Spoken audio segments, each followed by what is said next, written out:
Hello guys, ako nga pala yung kapatid ni ate. Ako daw yung mag-voice over dito ngayon. Ina mo, doon ka na nga. Ayusin mo kasi.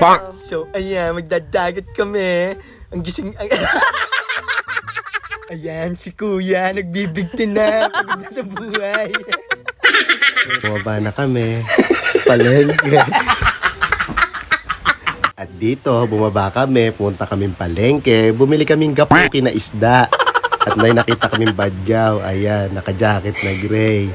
Oh, ayan, may humihirit, may toyo. Ayan. Vlogger kayo, di ba? Hello vlog, welcome to my guys. So eto na nga, mukhang mamamatay ako kakatawa kapag ka mga kapatid ko ang tumapos ner. So this is a birthday celebration of my daughter. Ang destination nga ay Subic Bay. Walking muna dyan ang sweet baby potato ko. Ngayon lang siya napunta ng dagat after 100 years. Medyo hindi nga maganda ang klima ng panahon nung dumating kami. Akala namin ay uulan maghapon. Mabuti na lang kasama ko yung kapatid kong avatar. Nag-drawing siya dyan ng circle of life. At ako nga ang tanging ina nyo, kaya ako magluluto ng umagahan, tanghalian at tapunan. Ayan na. Maandar na yung sakit niya. Nung pinagbubuntis nga ng mama ko yung bunso kong kapatid, ang pinaglihan talaga ni mama ay buleg na inasin na. Teka, parang hindi lang yata siya. Parehas pala kami. At ayan si Muji at si Fuji, hawak ang apo nilang Smurf. Grabe kayo sa baby na yan. Pwede bang kumalma ka? At kahit nga umaamon-amon na hinayaan ko ng mga batang maglaro-laro ng sands. Next year na ulit niyan, sulitin niyo. Going back to Honolulu. Bida-bida ka talaga! Wow! So far sweet naman. Parang di nag-away na isang buwan. Habang sila ay nag-enjoy nga sa pagsiswimming dyan, ako naman ay nagluluto na ng tanghalian. Ang tawag nga dyan ay adobo sa gata with food poison. Inatay na lang talaga yung pamilya. Sabi ko nga sa mga kapatid ko, gumawa kami ng content. Pang reels ba? Pang reels. Tingnan mo naman kung di ka ba naman nauuto talaga. Mas marami pa yung tawa kaysa sa nareko. At swimming na nga din dyan ang baby ko. Super cute talaga. Banda rito nga ay hinahanda na namin ang aming mga pang-thirst trap. Wow, eka nga, ni-launch talaga. Launching yarn.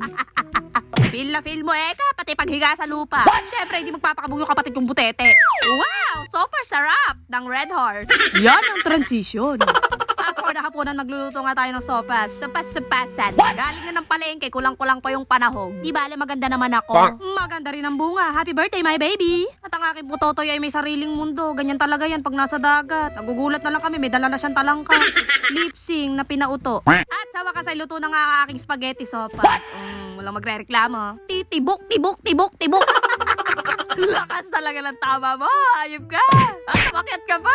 Shoutout ni Jowa neto, kamalas. Iba naman ang trip niya. Kumakanta habang nagwa-walking. At syempre, supportive ang ate. At dahil 1 day and 1 hour nga lang kami dito, hindi pwede mawala ang pictorial. Ano yan? Zombie apocalypse? Ito yung nakakalungkod na part. Uwian na. Hayaan nyo. Sa susunod. Overnight na tayo. Pisak nga ang ilong ng baby. Ay, sorry. Napaka-cute talaga ng paa ng feng shui. O, di ba? Bumabaling. Papasok na kami ng tunnel dyan. Paglabas dyan, tugigaraw na. Doraemon yan. At nandito na naman nga ako. Nagbablog na naman tayo ng wala. Kakwenta-kwentang nagbigti si Papa. Ba!